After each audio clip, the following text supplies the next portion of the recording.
ब्रह्मा का पिता है, कौन विष्णु की मां, शंकर का दादा कौन है, हमको दे बता। ये जानने के लिए कृपया सुनिए। जगत गुरु तत्वदर्शी संत रामपाल जी महाराज के अमृत वचन सर्व पवित्र धर्मों के पवित्र शास्त्रों के आधार पर। एक व्यक्ति ने लुटपुट के अपनी आत्म कथा बताई कि मेरा एक इकलौता पुत्र था, उसकी तबीयत ढीली रहने लगी, अस्वस्थ रहने लगा। उसका बहुत इलाज करवाया, झाड़े झपटों वालों के पास भी गए, जंतर मंत्र करवाए, देवी देवता पूजे, लोकल डॉक्टरों से, अपने शहर के डॉक्टरों से भी खूब इलाज कराया। अंत में पता चला कि उसके दोनों गुर्दे फेल हो गए, खत्म हो गए। उसके लिए कहीं ना कहीं से गुर्दे का अरेंजमेंट किया। आज से लगभग 25-30 वर्ष पहले की बात है। उसमें उसके कहते हैं जो किडनी ट्रांसप्लांट में लगभग 3.5 लाख रुपए लगे। वो लड़का स्वस्थ हो गया, विवाह की तैयारी हुई। 6 महीने के बाद उस गुर्दे चेंज कराने के 6 महीने के बाद बस दुर्घटना में मर गया। अब वो रो रहा था और अपनी आत्म कथा बता रहा था। उसने बताया कि मैं गधा नीच आदमी था, क्योंकि जब तक इंसान सत्संग नहीं सुनता, अपने बुरे कामों पर उसका कभी दिमाग नहीं जाता, उसकी बुद्धि नहीं काम करती। चाहे कितना निकम्मा आदमी हो और उसका कोई दुर्घटना हो जाए छोटी मोटी, वो न्यो क्या करे, भगवान मनीषा के बुरा कर दिया, मेरे साथ आज ऐसे क्यों घटी। और जो निरे बुरे करता है सारा दिन, पहला बुरा तो ये है कि हम भक्ति नहीं करते। इससे बुरा और कुछ भी नहीं हो सकता जो भक्ति नहीं करते। और भक्ति करते हैं तो गलत गुरुओं के पास करते हैं या मनमाना आचरण करते हैं, वो भी बुरा ही बुरा है। फिर अपने पेट के लिए इंसान सारा दिन, ठीक है किसी का दाव ना लगता वो बात दूसरी है, नहीं तो जहां जिसका दाव लगे। आज के वर्तमान के अंदर, पहले तो भगवान से डरने वाले व्यक्ति होते थे, बुरा करते समय 100 बार सोचा करते थे, आगे पीछे का हिसाब लगाया करते थे, मुझे पाप ना लग जाए, कोई हानि ना हो जाए, मुझे कोई नुकसान ना हो जाए, तो वो गलती नहीं करते थे। अब तो हम भगवान से दूर हो गए, इस भौतिकवाद में इतने फंस गए, इस विज्ञान को प्रमुख मानकर हम आगा पीछा कुछ नहीं देखते, जिस कारण से हम अधिक पाप करने लगे। तो इस प्रकार हम बुरा करते हैं तो आगा पीछा नहीं देखते, और जब हमारे साथ कुछ घटना घट जाती है फिर विचार करते हैं।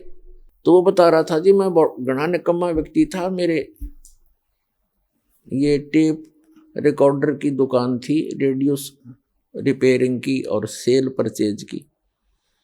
उस समय ये कह रहा था कि तोल के भाव से रिफिल आया करती थी, इनकी टेप रिकॉर्डरों की रील होया करती, पहले अब तो सिस्टम खत्म हो गया। और सोनी का मार्क लगाता था, सोनी की ज्यादा बिकती थी, सोनी कंपनी की। और उस समय 1.5 घंटे की जो सोनी की रील होती थी 30-35 रुपए की बिकती थी, और मुझे वो 2.5 रुपए में टोटल खर्चा था मेरा, और मैं 35 रुपए की बेचा करता नकली। खूब धन हो गया, कोठी बना ली, बढ़िया जुगाड़ कर लिया। क्यों? ये सोच करके अपने बेटे को सुखी करूंगा। और जब इस ज्ञान से मैं परिचित हुआ, वो पैसा गया और जिसको सुखी करना चाहूं था बेटा गया। अब टक्कर मार मार के रो रहा हूं। तो पुण्यात्माओं, परमात्मा याद दिलाते हैं कि आप जी जो साधना, जो भक्ति ना करके, भगवान से ना डर के अगर 2 नंबर से पैसा कमाओगे, वो पैसा नहीं रहेगा, लेकिन पाप ज्यों के त्यों रह जाएंगे, जो वो पैसा इकट्ठा करने में आप जी ने अपना समय व्यर्थ किया और वो पाप इकट्ठे किए। तो पुण्यात्माओं, इस प्रकार हमने सत्संग माने से ज्ञान होता है। तो परमात्मा याद दिलाते हैं, क्या बताते हैं? पतझड़ आवत देख कर बन रोवे मन माही, ऊंची टहनी पात थे अब पीले हो जाही। परमात्मा याद दिलाते हैं कि जिस समय पतझड़ आती है और वन हमें याद दिलाते हैं कि आपके साथ ऐसी बीत रही है, आप ध्यान नहीं देते, आप गलत स्थान पर रह रहे हो, यो लोग ठीक नहीं है। और जो भगवान से दूर है वो तो महादुखी प्राणी है, और दुर्भाग्य उन प्राणियों का, मनुष्य जीवन उनको मिला या ना मिला बराबर है। ये इतना भयंकर लोक है। परमात्मा की शरण में आने के बाद जीव को यहाँ थोड़ा बहुत जीने की राहत मिलती है, और आने वाली जो संस्कार किस्मत की जो आपदाएं हैं वो भी भगवान टाल देता है। परमात्मा को इसीलिए हम खोजा करते हैं। कहते हैं दुख में सुमन सब करें, सुख में करे ना कोई, और जय सुख में सुमन करें दुख का एक है। परमात्मा की भक्ति जो करते हैं सुख में तो उनको दुख नहीं होते, और यदि दुखी प्राणी भी परमात्मा की भक्ति करने लगता है सत्य भक्ति श्रद्धा से, उनके दुख भी दूर हो जाते हैं। तो हम भक्ति कर अवश्य रहे थे, लेकिन भक्ति कर रहे थे शास्त्र विधि त्याग कर मनमाना आचरण कर रहे थे। श्रीमद् भगवद गीता अध्याय नंबर 16 के श्लोक नंबर 23 में कहा कि अर्जुन, जो शास्त्र विधि को त्याग कर मनमाना आचरण करते हैं उनको न तो सुख होता है और न उनकी गति होती है और न ही उनकी कोई सिद्धि प्राप्त होती है, अर्थात यूजलेस, व्यर्थ। 16वें अध्याय के 24वें श्लोक में तुरंत कहा कि अर्जुन, इससे तेरे लिए कर्तव्य और अकर्तव्य की दृष्टि में शास्त्र ही प्रमाण है। किसी अन्य व्यक्ति की दंत कथा के आधार से तू अपनी भक्ति पर मत लगना, जो हमारे सदग्रंथ बताते हैं उन्हीं को आधार मानना। तो पुण्यात्माओं, हमारे जैसे आप जी का हमारा जन्म पवित्र हिंदू धर्म में हुआ, हमारे हिंदू धर्म के जो धर्म गुरु टीचर थे हमारे, वही हमारे सिलेबस से परिचित नहीं थे, तो हमें वो शास्त्र अनुकूल साधना बता नहीं सके, जिस कारण से हमारे पूर्वज प्रेत बने, पशु योनियों में चले गए। अब उनके लिए यत्न बनाते हैं, बाद में श्राद्ध निकाल दो, ऐसे कर दो, वैसे कर दो, तेरामी कर दो, वर्षी कर दो। फिर क्या होगा? वो चला गया जहां जाना था, पीछे पापड़ बेल रहे हैं। तो ये शास्त्र विधि त्याग कर मनमाना आचरण था। तो पुण्यात्माओं, परमात्मा बताते हैं कि पतझड़ आवत देख कर बन रोवे मन माही, ऊंची टहनी पात थे इब पीले हो जाए। कहते हैं पात झड़नता ये कहे, सुन भई तरवर राय, अब के बिछुड़े नहीं मिले, ना जाने कहां गिराएंगे जाए। तरवर कहता पात से, सुनो पात एक बात, यहाँ की यह रीति है, एक आवत एक जात। अब परमात्मा हमें उदाहरण देना चाहते हैं कि जिस संसार में आप रह रहे हो ये एक वन है, और इसकी यहाँ की रीति क्या है कि एक आता है एक जाता है। जैसे वसंत ऋतु आती है, पतझड़ कहते हैं, जब पत्ते झड़ जाते हैं सब वृक्षों के, और फिर तुरंत कोपल फूट आती है, और कुछ देखते ही देखते कुछ दिनों में वो पत्ते बनकर लहरा रहे होते हैं, फड़फड़ा रहे होते हैं।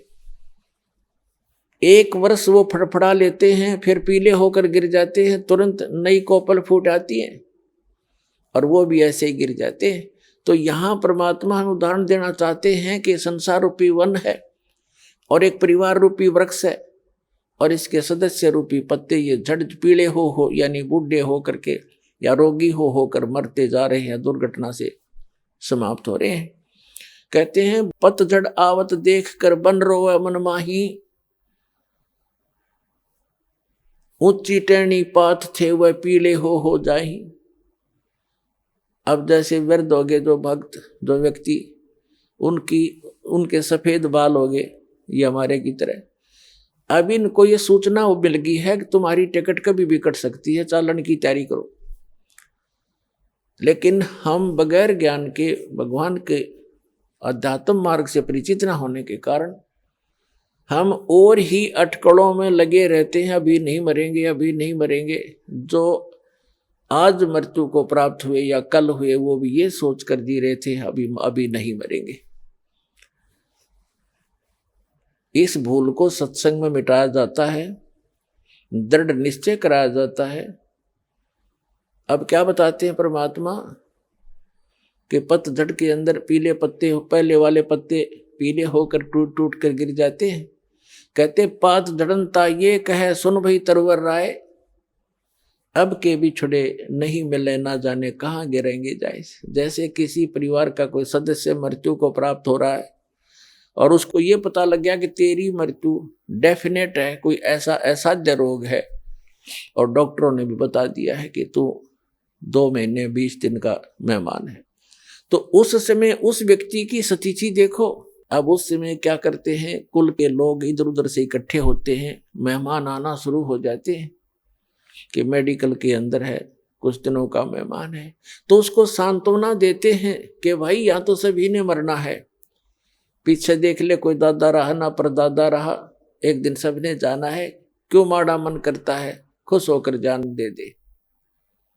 तो उसने संतुष्टि करनी पड़ती है कि सभी मरेंगे, इससे उसको सांत्वना मिल जाती है, मरने में सुविधा मिल जाती है। लेकिन वो दुख जो का तो उसके पहाड़ जितना उसके कम सिर पे रखा हुआ, और अगले जन्म में उसको भोगना पड़ता है। तो ये परमात्मा याद दिलाते हैं कि पात झड़नता यूं कहे सुन भई तरवर राय, अब के बिछुड़े नहीं मिले ना जाने कहाँ गिरेंगे जाए। तो वो परिवार का सदस्य अवश्य महसूस करता है, कितनी सांत्वना देते रहो, हे भगवान अपना पता कहाँ जाऊंगा, कहाँ जन्म होगा। तो परमात्मा उसके लिए आगाह करते हैं कि तू पहले ही यदि मेरी शरण में आ जाता, तेरा आगे का ठिकाने का पता लग जाता, और फिर मरने में चिंता नहीं होती, से हर शरीर छोड़कर चला जाता, भक्ति करके जाता, और परमात्मा की भक्ति से, दान धर्म से बड़ी आसानी से जीव निकल जाता प्राणी का। नहीं तो भक्तिहीन प्राणी भुगत का मरता है, टट्टी पेशाब निकल जाती है, बुरा हाल होता है, यम के दूत दिखने लग जाते हैं, कई दिन पहले भयभीत होना शुरू हो जाता है।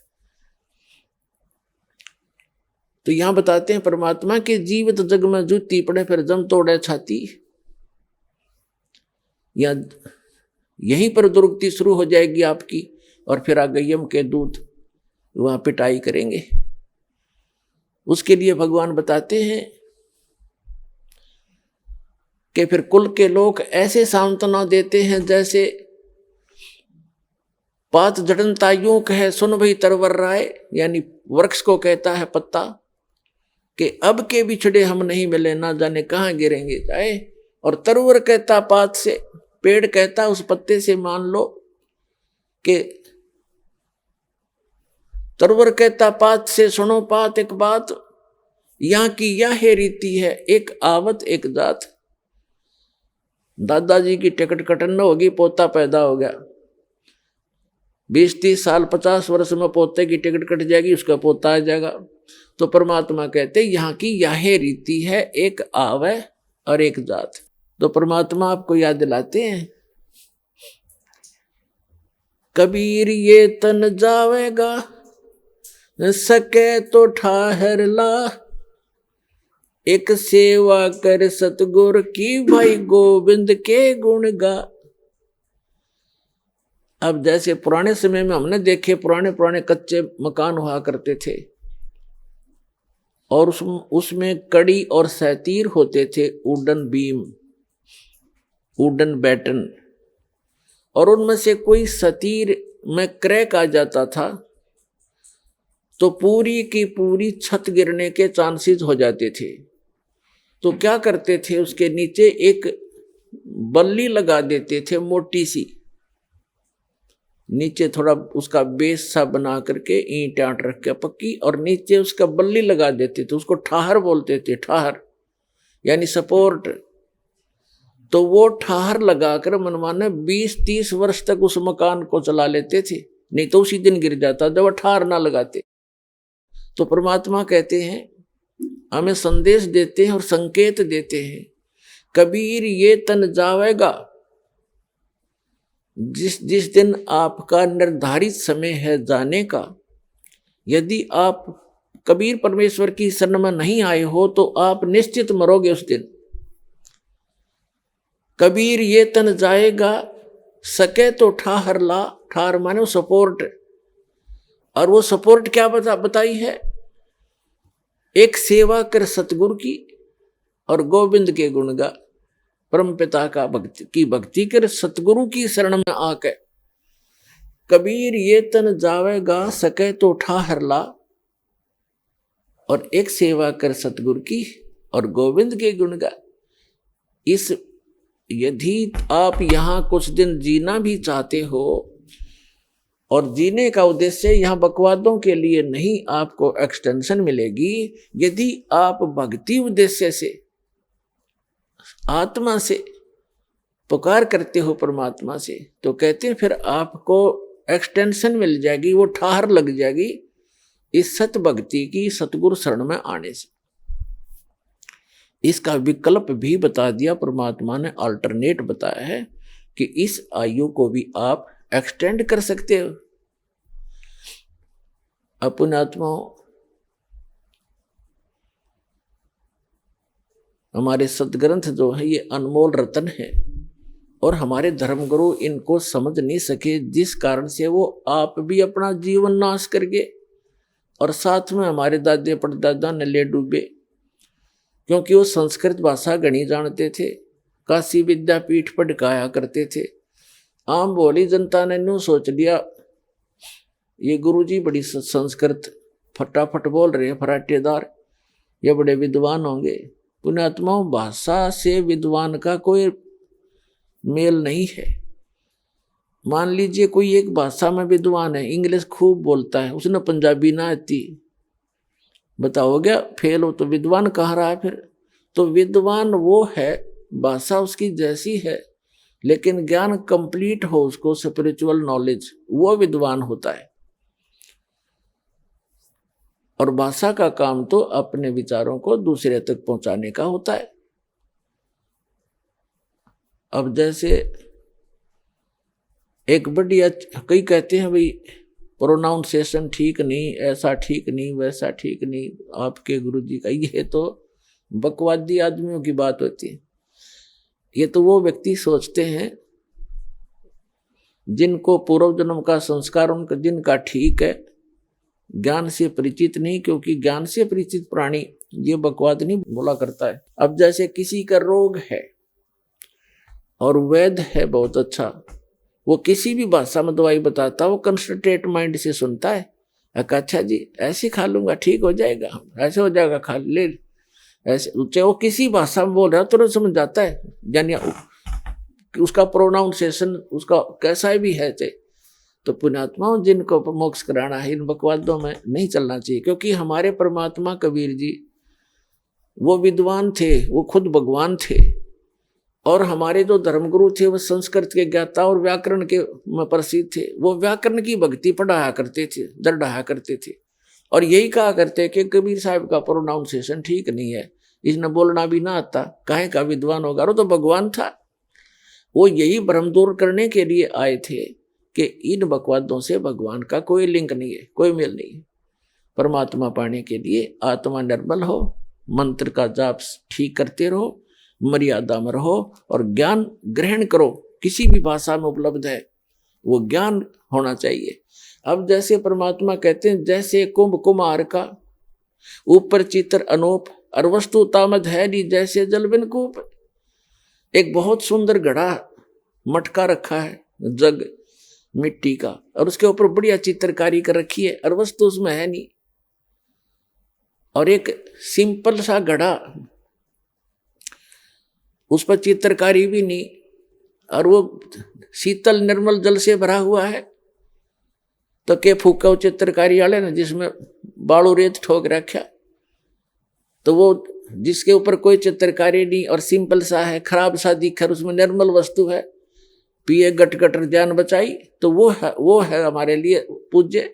तो पुण्यात्माओं, इन सब तरह की बकवादों से हटकर, इनके जो भिन्न भिन्न प्रकार के वचनों से हमारी बुद्धि हटकर इस तत्व ज्ञान पर दृढ़ हो जाएगी, तब तो हम भक्त बनेंगे, तब तो हम साधक बनेंगे। नहीं तो ऐसे विचलित रहेंगे, और विचलित व्यक्ति को भगवान मदद नहीं करता, उसको प्राप्त नहीं होता।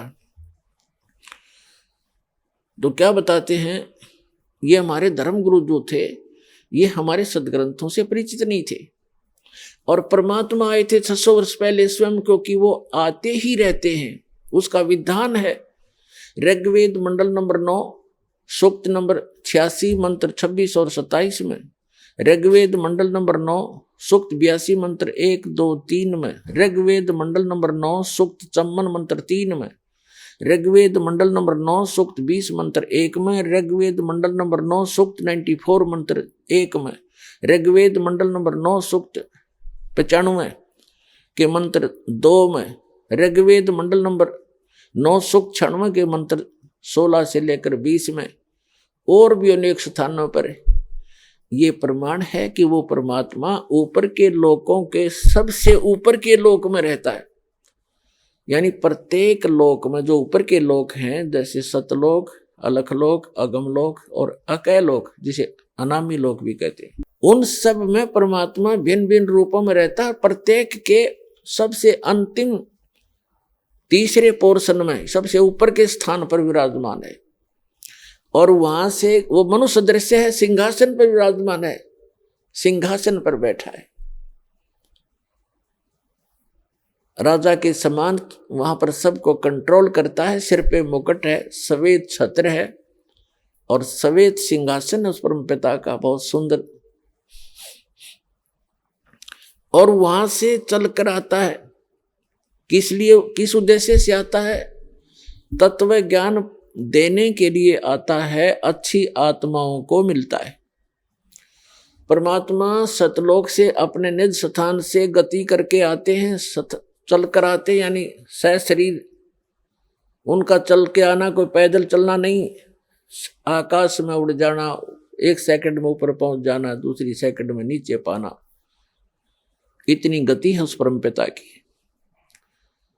वो परमात्मा यहाँ अच्छी आत्माओं को मिलते हैं और उनको तत्व ज्ञान से परिचित कराते हैं, और अपने ज्ञान को भगवान खुद ही बता सकते हैं। बाकी से कितनी समाधि ला लो, कितना मेडिटेशन कर लो, कितना ज्ञान इकट्ठा कर लो, भगवान जो ज्ञान बताते हैं वही ज्ञान होता है, बाकी अज्ञान होता है। तो वो परमात्मा यहाँ आते हैं, अच्छी आत्माओं को मिलते हैं, प्रत्येक युग में आते हैं। क्या बताते हैं कबीर साहब? ये परम पुरुष हैं कबीर परमेश्वर जी। कबीर जी जो दुल्हा धाणक काशी में आए थे और 120 वर्ष रहे थे, और लोगों ने उनको कवि की संज्ञा देकर उनकी फाइल को बंद कर रखा था। ये पूर्ण परमात्मा हैं, अनंत कोट ब्रह्मांड के रचनहार हैं, हम सबके जनक हैं, हम सबके संकट को निवारण करने वाले भी यही भगवान है। ये प्रत्येक युग में आते हैं, और आप उसके बच्चे हो सभी, चींटी से लेकर हाथी और राजा से लेकर एक प्रजा, रंक से लेकर धनवान, रिचमैन, ये सब उस परमात्मा के ही बच्चे हैं। और यहाँ सभी दुखी हैं। पुण्यात्माओं, यहाँ सुख नाम की चीज नहीं है। हमने झूठे सुख को सुख मान रखा है। एक दूसरे के दुख को देखकर अपने दुख को थोड़ा हल्का समझ करने सोचा बस हम सुखी हैं। जैसे एक व्यक्ति के 3 पुत्र थे, उनमें से एक की मृत्यु होगी, और उसको इतना दुख था, बुरी तरह रो रहा था, ना कुछ खा रहा था ना पी रहा था। तो शोक व्यक्त करने के लिए रिलेटिव, रिश्तेदार, कुल के लोग, गांव नगर के लोग इकट्ठे होते हैं। उनमें से एक ऐसा व्यक्ति था जिसका एक ही पुत्र था और वही मृत्यु को प्राप्त हो चुका था कई वर्ष पूर्व।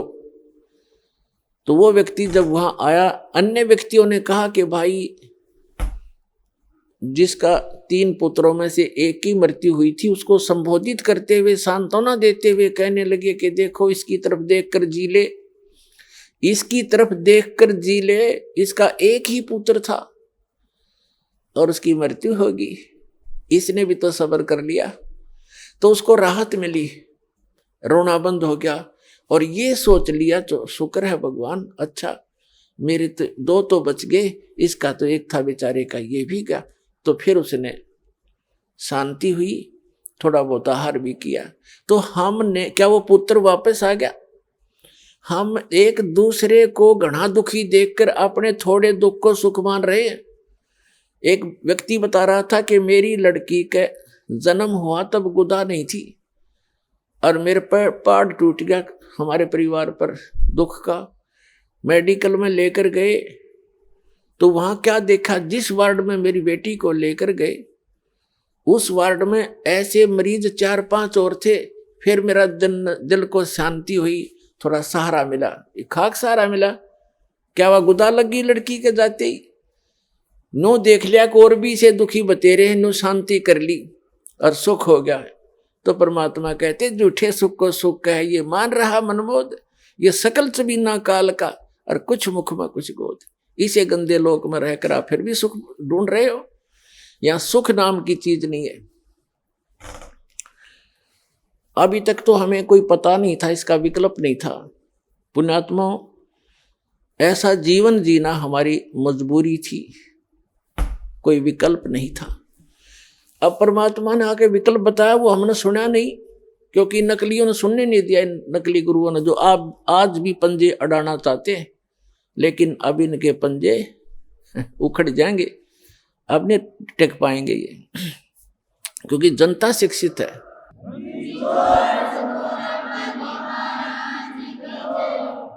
अब जो प्रसंग चल रहा है, परमात्मा कहते हैं झूठे सुख को सुख है, ये मान रहा मनमोद, ये सकल चबीना काल का कुछ मुख में कुछ गोद।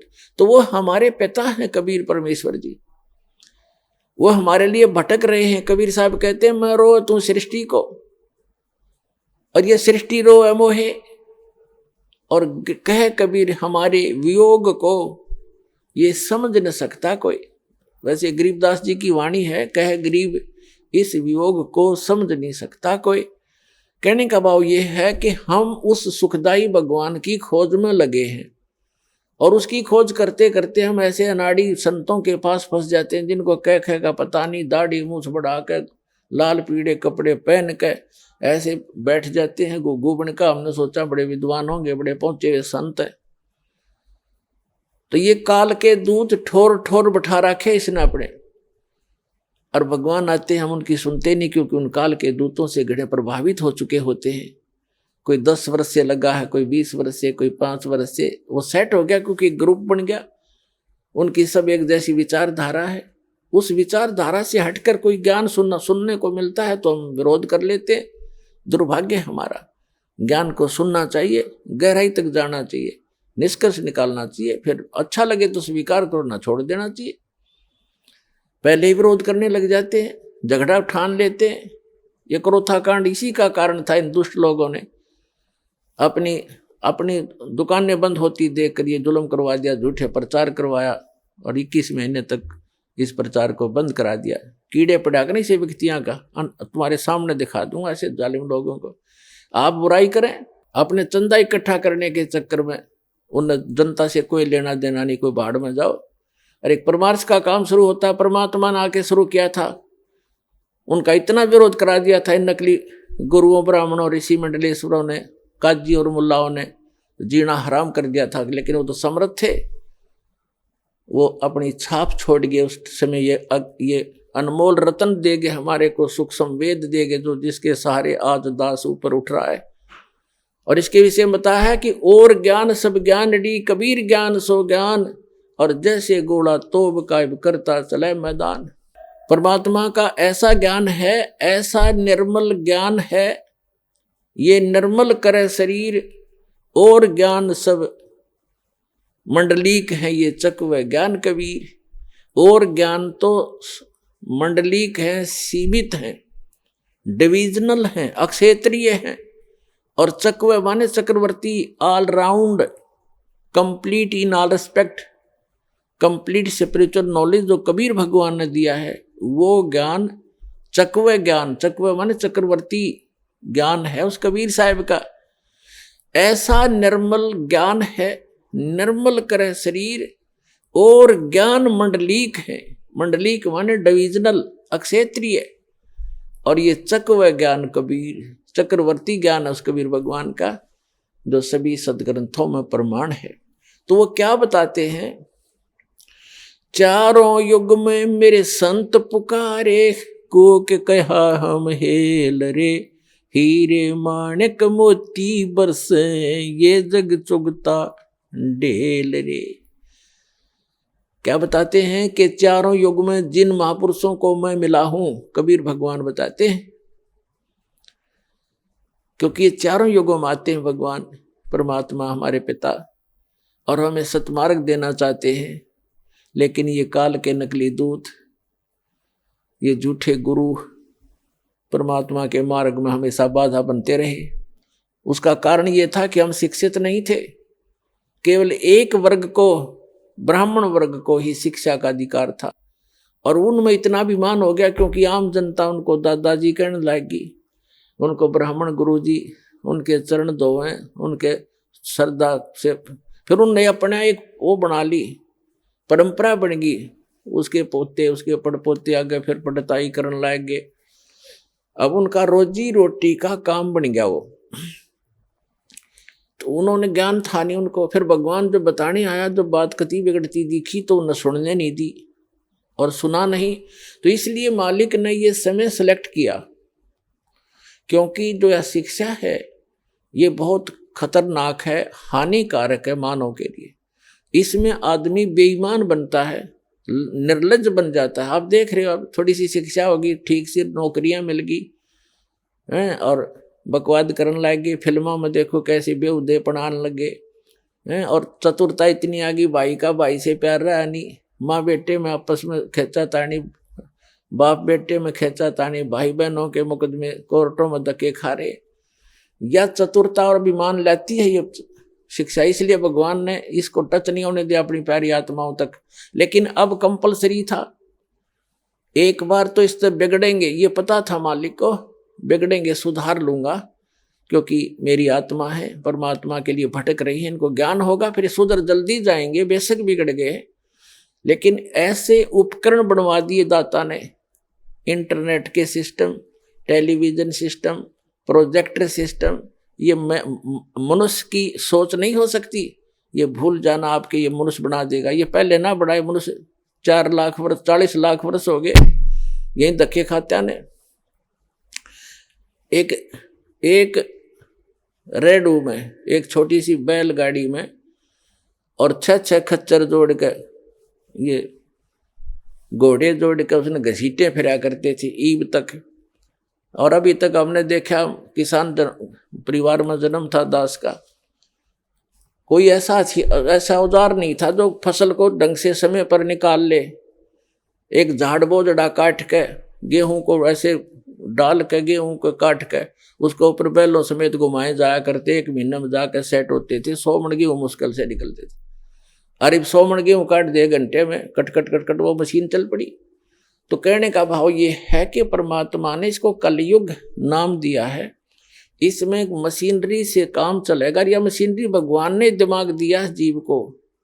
पहले ये मनुष्य यही थे, हमसे तो घने अच्छे थे, नेक व्यक्ति थे। पहले का इतिहास देखें तो कितने निर्मल आत्मा के व्यक्ति थे।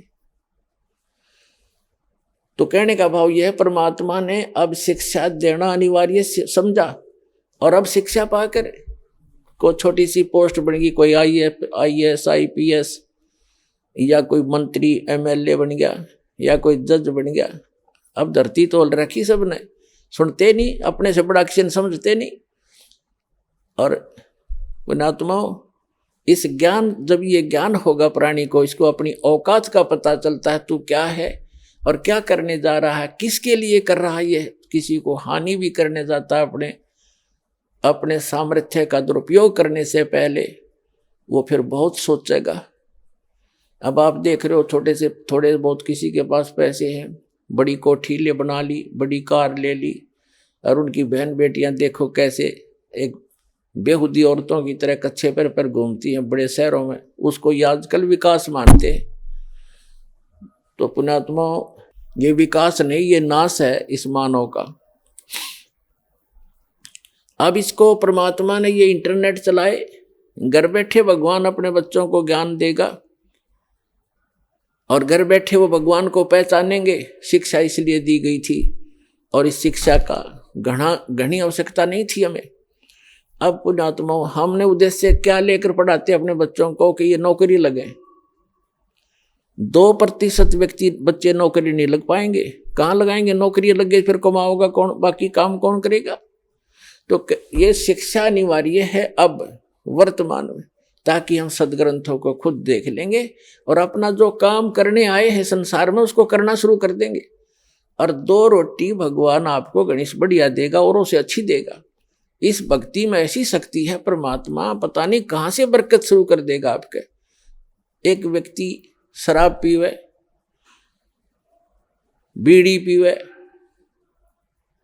रोगी रहे, बीमारी से ग्रस्त रहता था और यूं कह रहा था जी 1-1 महीने के 5-5 हजार रुपये का खर्चा तो औषधियों का था पूरे परिवार का।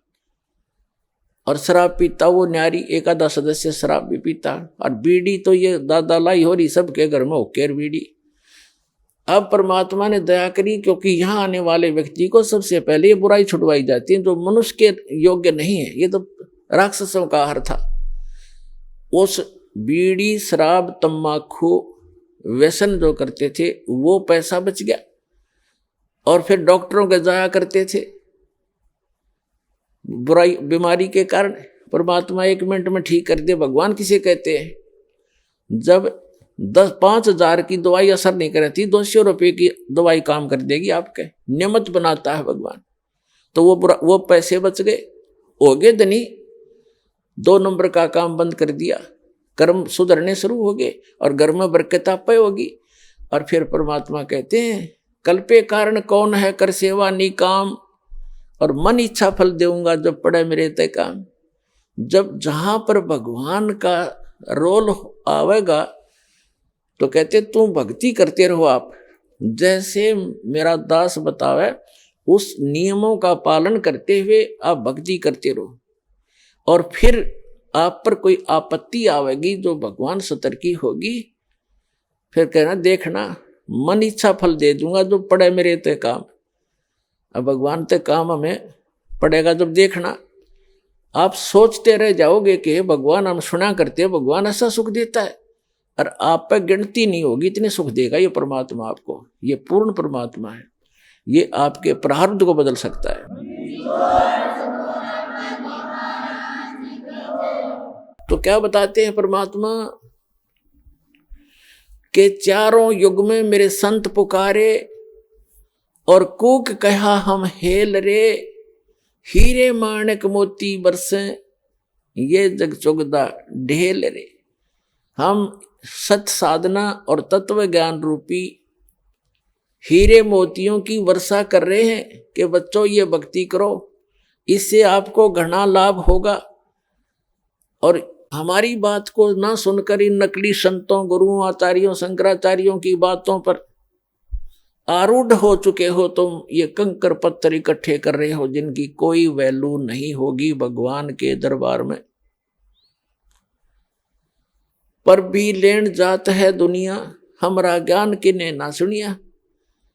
अब पर भी लेन जाते हैं, कहीं हरिद्वार पर कुंभ का मेला भर गया और कहीं इलाहाबाद में लग गया, या कहीं और गया जी प्रयाग में कुंभ के मेले भरते हैं ये, और वहां पर भी लेकर कल्याण चाहते हैं। परमात्मा कहते हैं जहां आप स्नान करने जाते हो उस पर भी के समय कल्याणार्थ वो आपसे पहले वह मेंढक, मच्छी और कछुए पहले ही विद्यमान है, उनका कल्याण ना हुआ आज तक, वो वही धक्के खा रहे हैं।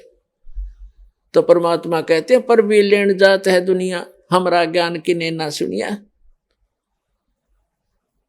अब आगे बताना चाहते हैं परमात्मा के चारों युग में हम मेरे संत पुकारे जिनको भगवान मिले उनमें से कौन कौन है? आदरणीय गरीबदास साहिब जी, आदरणीय धर्मदास साहिब जी, आदरणीय मुल्कदास साहिब जी, आदरणीय नानक साहिब जी, आदरणीय दादू दास साहिब जी, आदरणीय गरीबदास साहिब जी गांव छुड़ानी जरा झज्जर वाले हरियाणा वाले, आदरणीय गीसा दास साहिब जी गांव खेखड़ा जिला मेरठ उत्तर प्रदेश वाले, और आदरणीय स्वामी रामानंद जी काशी वाले, इनको वो परमात्मा मिले, इस दास को मिले। और पुण्यात्मा उन्होंने क्या बताया आकर के कि जैसे आदमी अभी आपको आज का जो सत्संग है, आज का जो समागम है, वो किस उपलक्ष्य में है? दास अभी तक ये भूमिका ही बना रहा था। आज के सत्संग को आगे बढ़ाने के लिए आज का जो समागम है ये इस उपलक्ष्य में है कि इस जैसे फाल्गुन सुदी द्वादशी, फाल्गुन मास के उतरते की चांदनी द्वादशी दवास को दिन के लगभग 10 बजे वो परमात्मा अपने विधान अनुसार अच्छी आत्माओं को मिलते ही हैं। उनका विधान है ये, उस परम पिता का वेदों में प्रमाण है ये। वो परमात्मा अपने सतलोक से चलकर आए जो काशी में धानक रूप में रहा करते थे, 120 वर्ष रहे थे,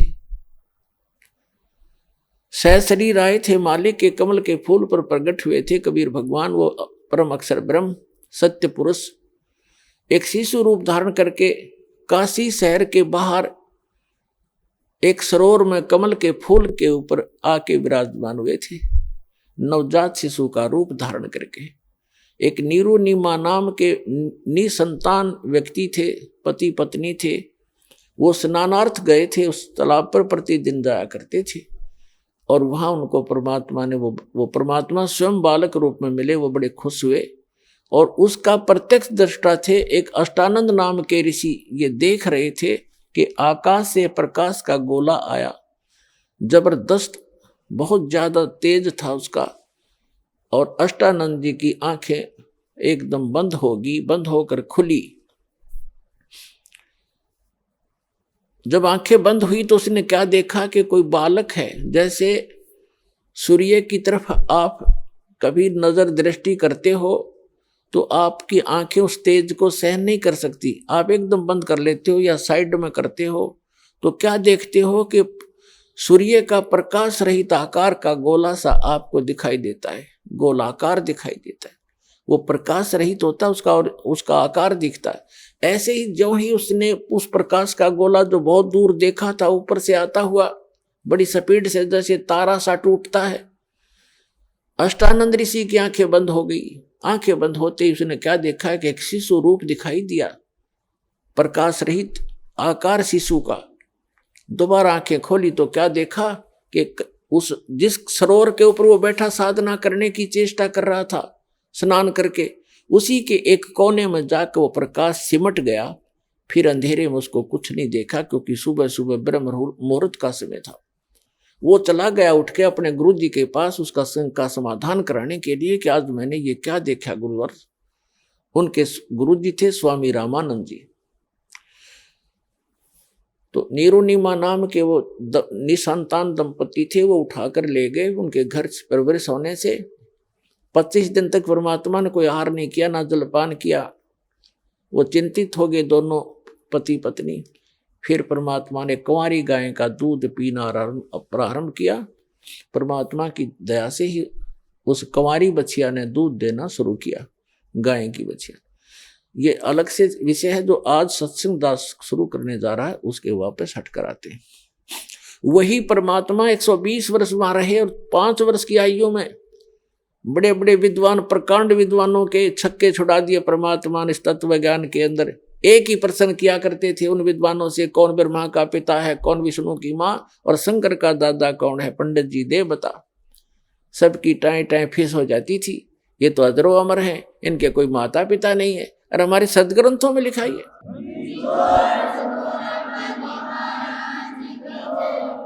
सच्चाई को ना सुनकर और ना ही खुद पहचान पाए और परमात्मा का विरोध कर दिया था। तो वो परमात्मा फाल्गुन सुदी द्वादशी दिन में 10 बजे लगभग सन 1727 में और संवत 1784 में, क्योंकि आदरणीय गरीबदास जी का जन्म संवत 1774 में हुआ था वैशाख के अंदर और सन 1717 में, और परमात्मा आकर मिले जब वो 10 वर्ष के थे सन 1727 में। 10 वर्ष के गरीबदास साहिब जी कौन थे, थोड़ी सी जानकारी देते हैं। गरीबदास साहिब जी का मूल गांव है करौथा, जहां पर अपना एक छोटा सा आश्रम था जो इन दुष्ट लोगों ने सुहाया नहीं, जिनकी रोजी रोटी बंद हुई थी झूठों की, और वहां झूठा प्रचार करके जनता को भ्रमित किया, मुख्यमंत्री को भ्रमित किया, क्योंकि वो भी आर्य समाजी है, और दास के ऊपर झूठे आरोप लगा के और झूठे केस में जेल में डाल दिया और उसको आश्रम को ग्रहण कर लिया।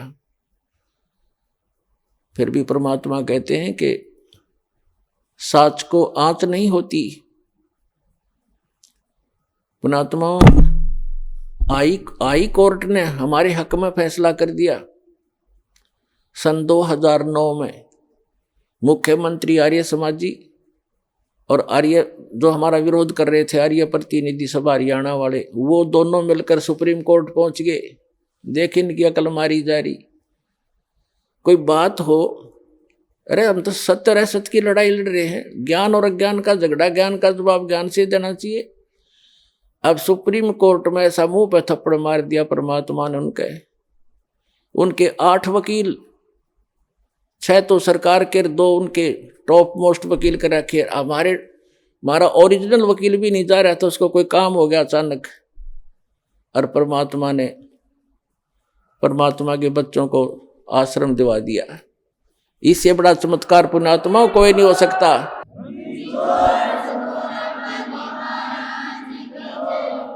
अब भगवान से बाहर कौन जाएगा? ये जज क्या है? ये भी परमात्मा के रिमोट से चलते हैं, उसी के बच्चे हैं, उनकी बुद्धि उनके हाथ में है। 1 सेकंड में सच्चाई को ऊपर ला दिया। अरे पुण्यात्मा, हमने उस आश्रम की आवश्यकता भी ना रही थी, क्योंकि वहां पर तुम्हारी गाड़ियां भी ना खड़ी हो सारी। जब आज हमारी व्हीकल चले जाओ, व्हीकल भी ना हो उसमें, वो तो ऑडेक रह गया। लेकिन इनकी जात का बेड़ा पट गया कि इसे मुख्यमंत्री होया करें। राजा को चाहिए दोनों तरफ की बात सुनकर जब डिसीजन लेना चाहिए। एक तरफ जुआ जुड़ जा, तो ये कलयुगी राजाएं हैं। पुराने राजाओं का आप हिसाब लाओ।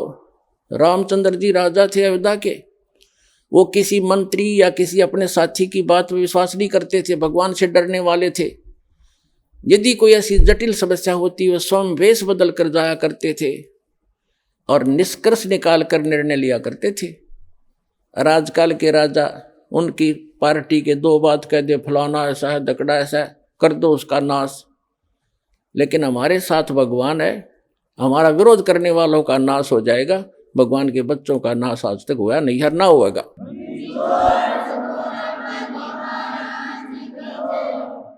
और हम ना किसी का बुरा सोचा और ना सोचते।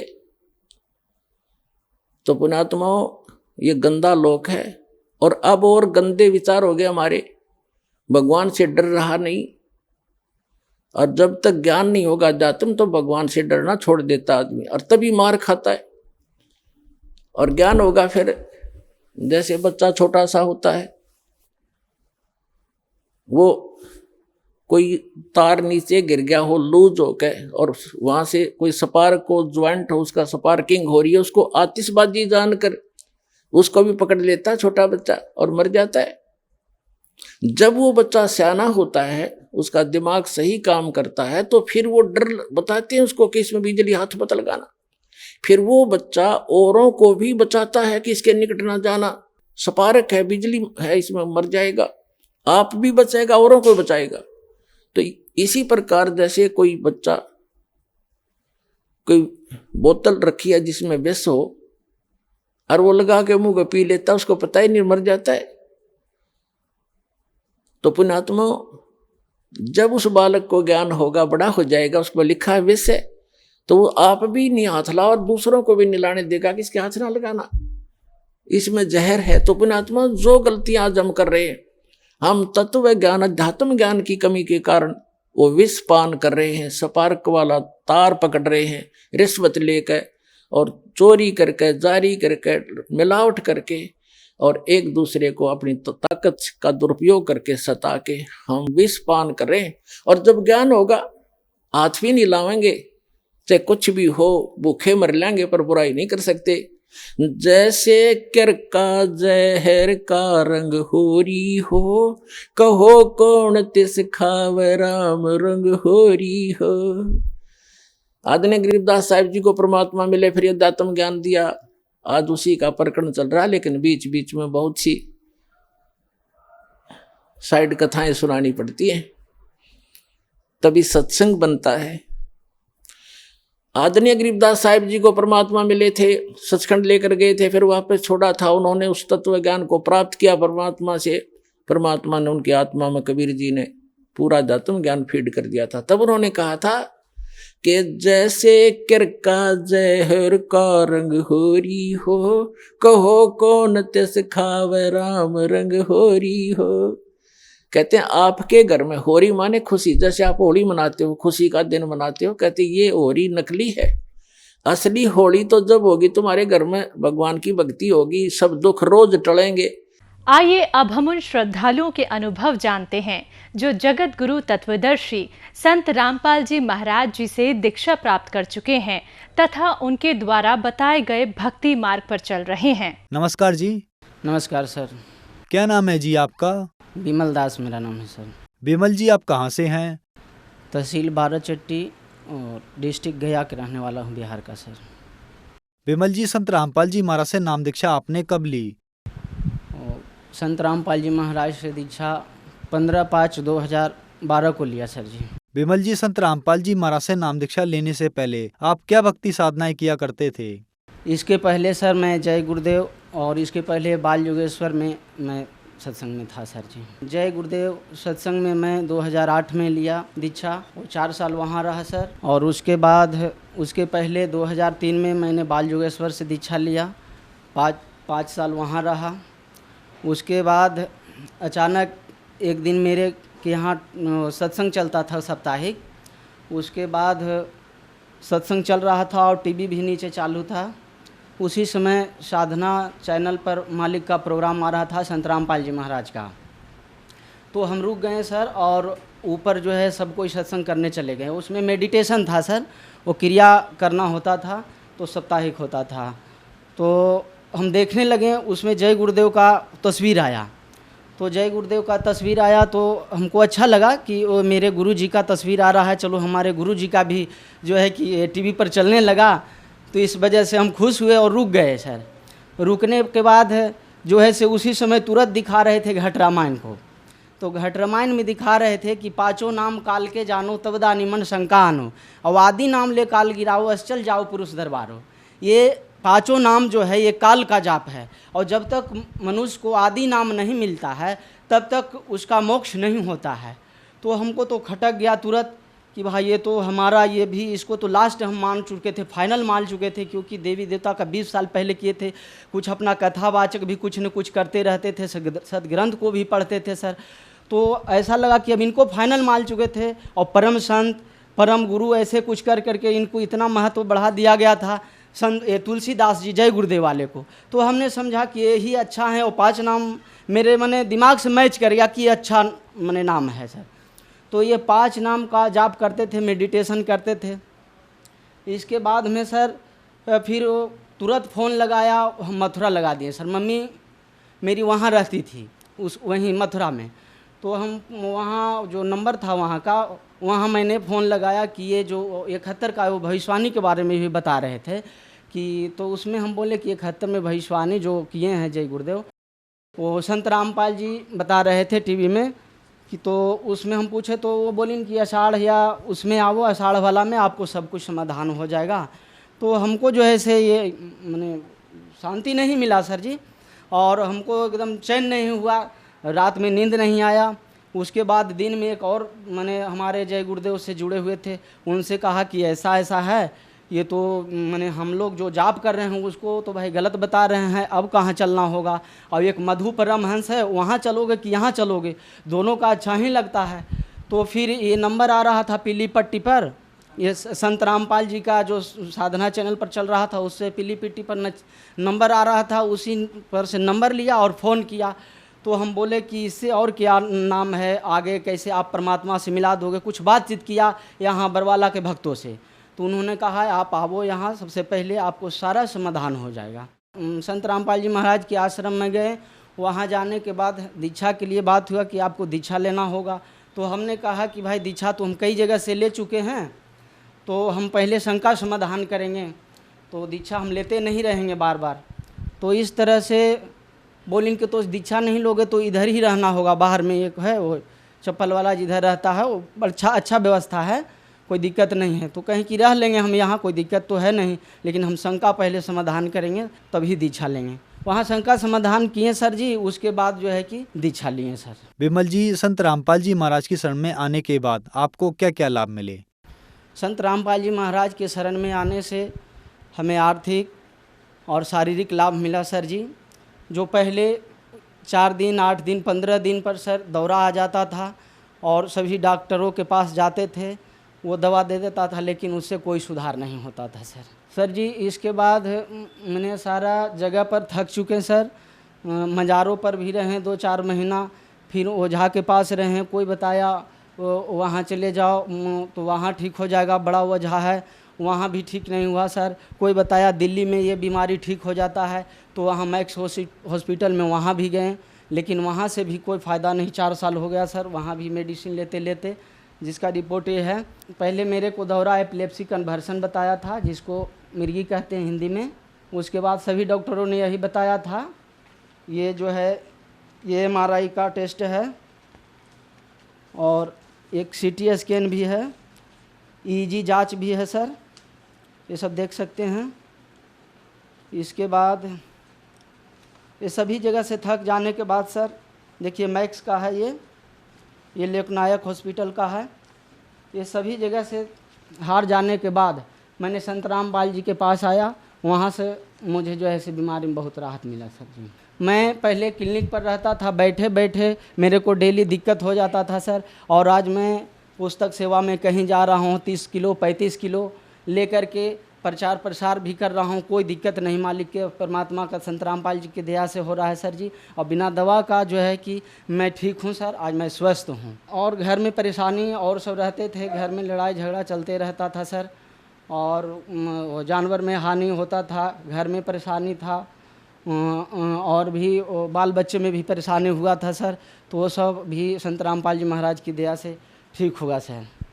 विमल जी, संत रामपाल जी महाराज की शरण में आने के बाद आपको बहुत सारे लाभ मिले, तो जो दर्शक आज आपको टीवी पर देख रहे हैं और वो भी संत रामपाल जी महाराज से नाम दीक्षा लेना चाहते हैं, तो कैसे ले सकते हैं?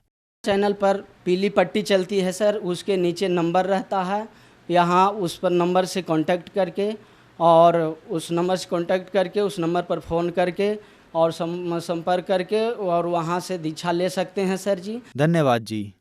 सत साहिब जी।